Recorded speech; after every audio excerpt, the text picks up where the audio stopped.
प्रिय छात्रों, Verde Hindi classes में आपका स्वागत है। प्रिय छात्रों, कक्षा 11 हिंदी गद्य के पाठ्यक्रम के अंतर्गत द्विवेदी युग के प्रवर्तक आचार्य महावीर प्रसाद द्विवेदी जी द्वारा रचित प्रसिद्ध निबंध महाकवि माघ का प्रभात वर्णन संकलित है। इस निबंध से आपकी परीक्षा में 10 अंक के प्रश्न पूछे जाते हैं। इसके अतिरिक्त आपके पाठ्यक्रम में संकलित लेखकों और कवियों के जीवन परिचय, साहित्यिक योगदान से संबंधित भी 5 अंक के प्रश्न पूछे जाते हैं। आपकी इस परीक्षा के प्रश्न पत्र को ध्यान में रखते हुए सर्वप्रथम हम आचार्य महावीर प्रसाद द्विवेदी जी के जीवन परिचय, साहित्यिक योगदान, उनकी भाषा शैली तथा उनकी रचनाओं पर हम संक्षिप्त सरल अध्ययन करते हैं। आप इसे सीखिए, जिससे आप आने वाली अपनी परीक्षा में उस प्रश्न का समुचित उत्तर देकर अच्छे से अच्छा अंक प्राप्त कर सकें। आचार्य महावीर प्रसाद द्विवेदी, इनका सबसे पहले जीवन परिचय। हिंदी साहित्याकाश के देदीप्यमान नक्षत्र आचार्य महावीर प्रसाद द्विवेदी युग प्रवर्तक साहित्यकार, भाषा के परिष्कारक, समालोचना के सूत्रधार एवं यशस्वी संपादक थे। प्रिय छात्रों, ये उपमान लगाने से एक अच्छा प्रभाव पड़ता है। ये उपमान आप अवश्य लगाइएगा। हिंदी साहित्याकाश के देदीप्यमान नक्षत्र आचार्य महावीर प्रसाद द्विवेदी युग प्रवर्तक साहित्यकार, भाषा के परिष्कारक, समालोचना के सूत्रधार एवं यशस्वी संपादक थे। द्विवेदी जी का जन्म रायबरेली जिले के दौलतपुर ग्राम में सन 1864 ईस्वी में हुआ था। द्विवेदी जी उत्तर प्रदेश के रायबरेली जनपद में इनका जन्म हुआ था और गांव था दौलतपुर, और सन कौन था 1864 ईस्वी। द्विवेदी जी का जन्म उत्तर प्रदेश के रायबरेली जिले के दौलतपुर नामक ग्राम में सन 1864 ईस्वी में हुआ था। इनके पिता का नाम था पंडित राम सहाय द्विवेदी, जो कि ईस्ट इंडिया कंपनी के सेना में साधारण सिपाही थे। तो इनके पिता पंडित राम सहाय द्विवेदी ईस्ट इंडिया कंपनी की सेना में एक साधारण सिपाही थे। द्विवेदी जी ने घर की आर्थिक स्थिति अच्छी न होने के कारण स्कूली शिक्षा समाप्त करके रेलवे में नौकरी कर ली तथा घर पर ही संस्कृत, मराठी, बंगला, अंग्रेजी और हिंदी भाषाओं का अध्ययन करना प्रारंभ कर दिया। तो प्रिय छात्रों, इतना आप लोगों ने इसमें सीखा कि हिंदी साहित्य के देदीप्यमान नक्षत्र आचार्य महावीर प्रसाद द्विवेदी युग प्रवर्तक साहित्यकार, भाषा के परिष्कारक, समालोचना के सूत्रधार, यशस्वी संपादक थे। इनका जन्म रायबरेली जिले के दौलतपुर ग्राम में सन 1864 ईस्वी में हुआ था। इनके पिता पंडित राम सहाय द्विवेदी ईस्ट इंडिया कंपनी में एक साधारण सिपाही थे। घर की आर्थिक स्थिति अच्छी न होने के कारण स्कूली शिक्षा शीघ्र ही समाप्त करके इन्होंने रेलवे में नौकरी कर ली और घर पर ही रहकर संस्कृत, मराठी, बंगला, अंग्रेजी और हिंदी भाषाओं का अध्ययन करना प्रारंभ कर दिया। लेकिन सन 1903 ईस्वी में सरस्वती पत्रिका का संपादन इन्होंने प्रारंभ किया। तो सन 1903 ईस्वी में द्विवेदी जी ने रेलवे की नौकरी छोड़ दी और सरस्वती पत्रिका का संपादन प्रारंभ कर दिया और हिंदी भाषा की सेवा के लिए अपना शेष जीवन अर्पित कर दिया। इनकी हिंदी सेवाओं से प्रभावित होकर इनको काशी नागरी प्रचारणी सभा ने आचार्य की उपाधि से तथा हिंदी साहित्य सम्मेलन ने साहित्य वाचस्पति की उपाधि से सम्मानित किया। सन 1938 ईस्वी में सरस्वती का यह व्रत पुत्र स्वर्ग सिधार गया। तो प्रिय छात्रों, इन्होंने अपने घर की आर्थिक स्थिति कमजोर देखकर रेलवे में नौकरी कर ली थी। लेकिन 1903 ईस्वी में जब द्विवेदी जी को सरस्वती के संपादन का कार्यभार सौंपा गया तो इन्होंने हिंदी साहित्य की सेवा के लिए इस रेलवे की नौकरी को छोड़ दिया और हिंदी साहित्य की सेवा के लिए अपना शेष जीवन अर्पित कर दिया। नागरिक प्रचारणी सभा ने इन्हें आचार्य की उपाधि से, हिंदी साहित्य सम्मेलन ने साहित्य वाचस्पति की उपाधि से सम्मानित किया और सन 1938 ईस्वी में सरस्वती का यह व्रत पुत्र स्वर्ग सिधार गया।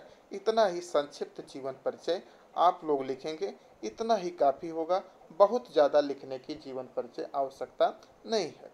अब हम चलते हैं इनकी साहित्यिक सेवाओं की तरफ।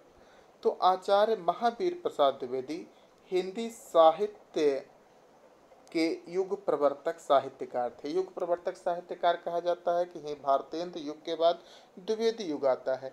महावीर प्रसाद द्विवेदी ने हिंदी साहित्य का इतना बड़ा सेवा किया, इतना बड़ा इनका योगदान है कि इनके नाम से ही भारतेंद्र युग के बाद द्विवेदी युग को जाना जाता है।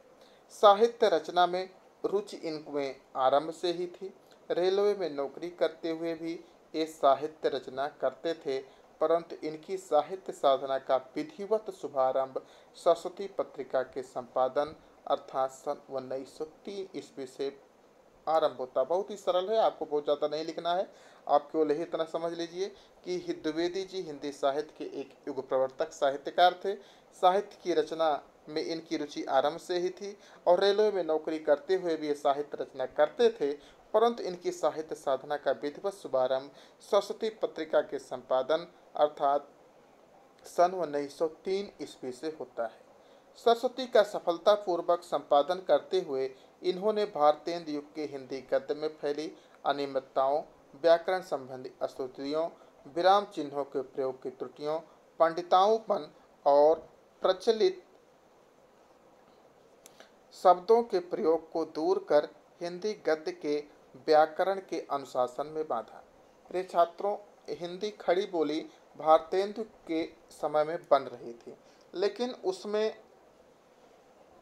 देसी बोलियों के शब्द आ गए थे, पंडिताऊपन था, व्याकरण की अशुद्धियाँ थीं, विराम चिन्हों का प्रयोग नहीं था। तो इन्होंने सरस्वती पत्रिका के माध्यम से इन शब्दों को दूर कर कर हिंदी गद्य को व्याकरण के अनुशासन में बांधा और उसे नवजीवन प्रदान किया। तो जो खड़ी बोली आज हम पढ़ते हैं, जो गद्य आज हम पढ़ते हैं, उस गद्य, उस खड़ी बोली मुख्य रूप से महावीर प्रसाद द्विवेदी जी की ही देन है। उन्होंने हिंदी के भंडार को समृद्ध बनाने के लिए नए नए विषयों पर मौलिक और अनुदित ग्रंथों की भी रचना की।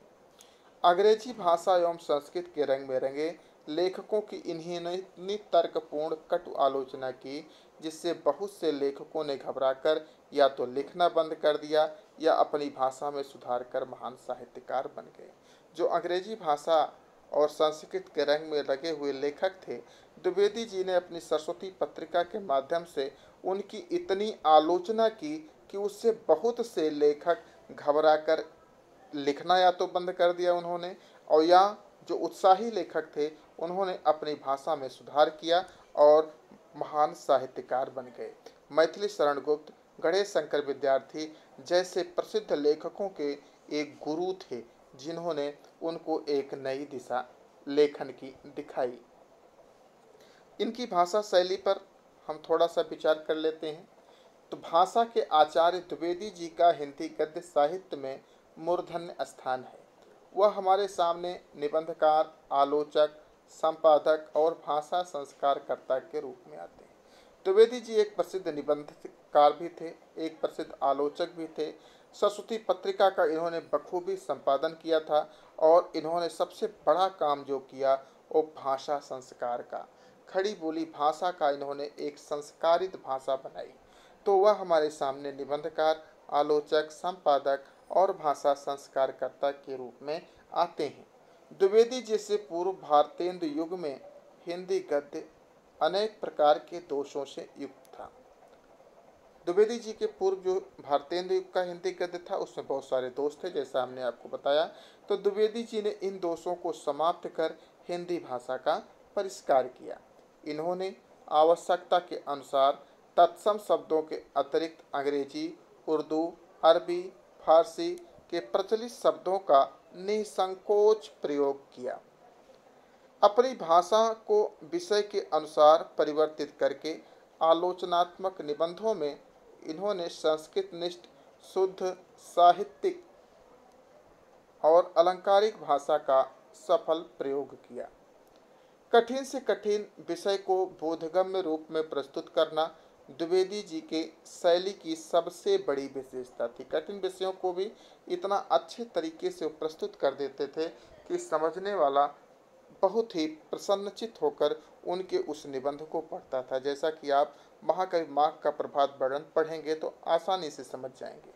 आचार्य रामचंद्र शुक्ल ने इनके बारे में उचित ही कहा है कि यदि द्विवेदी जी न उठ खड़े होते तो जैसी अव्यवस्थित व्याकरण के विरुद्ध ऊट पटांग भाषा चारों ओर दिखाई देती थी, उसकी परंपरा जल्दी न रुकती।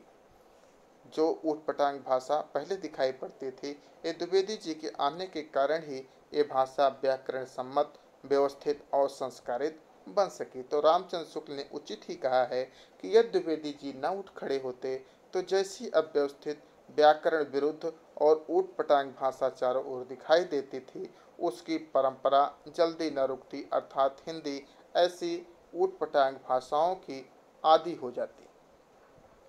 अगला है इनकी प्रमुख रचनाओं को हम समझ लें तो द्विवेदी जी बहुमुखी प्रतिभा के धनी साहित्यकार थे। इन्होंने कविता, निबंध, आलोचना, व्याकरण एवं इतिहास आदि पर अनेक ग्रंथों की रचना की है। इनकी प्रमुख कृतियां निम्नलिखित हैं। तो इसी तरह से आप परीक्षा में हेडिंग डालकर इनकी कृतियों को लिखिएगा। कविता संग्रह, इनका प्रमुख कविता संग्रह है काव्य मंजूषा। निबंध, सरस्वती एवं अन्य पत्रिकाओं में प्रकाशित इनके निबंध हैं। आलोचना में इन्होंने कालिदास की निरंकुशता, कालिदास और उनकी कविता, नैषध चरित चर्चा और विचारमाला आदि आलोचनात्मक ग्रंथ लिखे हैं। जैसे कालिदास की निरंकुशता, कालिदास और उनकी कविता, नैषध चरित चर्चा, विचारमाला आदि। संपादन, इन्होंने सरस्वती पत्रिका का संपादन किया। अनुदित साहित्य में, अनुदित अर्थात जिनका अनुवाद किया अन्य भाषाओं से, रघुवंश, कुमार संभव, कीर्तार्जुनीयम, हिंदी महाभारत, बेकन विचारमाला आदि ग्रंथों का इन्होंने हिंदी में अनुवाद किया। बेकन विचारमाला बेकन का निबंध था जो कि अंग्रेजी में था, उसको हिंदी में जो है इन्होंने अनुवाद किया। तो इनके प्रमुख जो रचनाएं हैं आप अच्छे तरीके से समझ गए होंगे। कविता संग्रह एकमात्र है काव्य मंजूषा। निबंध सरस्वती तथा अन्य पत्रिकाओं में प्रकाशित इनके निबंध हैं। आलोचना में कालिदास की निरंकुशता, कालिदास और उनकी कविता, नैषध चरित चर्चा, विचारमाला आदि। संपादन, सरस्वती पत्रिका का संपादन किया। अनुदित साहित्य में रघुवंश, कुमार संभव, कीर्तार्जुनीयम, हिंदी महाभारत, बेकन विचारमाला आदि का इन्होंने हिंदी में अनुवाद किया। तो प्रिय छात्रों, इस प्रकार से एक संक्षिप्त और सरल महावीर प्रसाद द्विवेदी जी की जीवनी हमने आपको बताई। आपको इसको पढ़ना है, नोट्स भी बनाना है और अपने कमेंट से हमें बताना भी है कि आपको यह जीवनी, साहित्यिक योगदान और उनकी रचनाएं आपको कैसी लगी। धन्यवाद।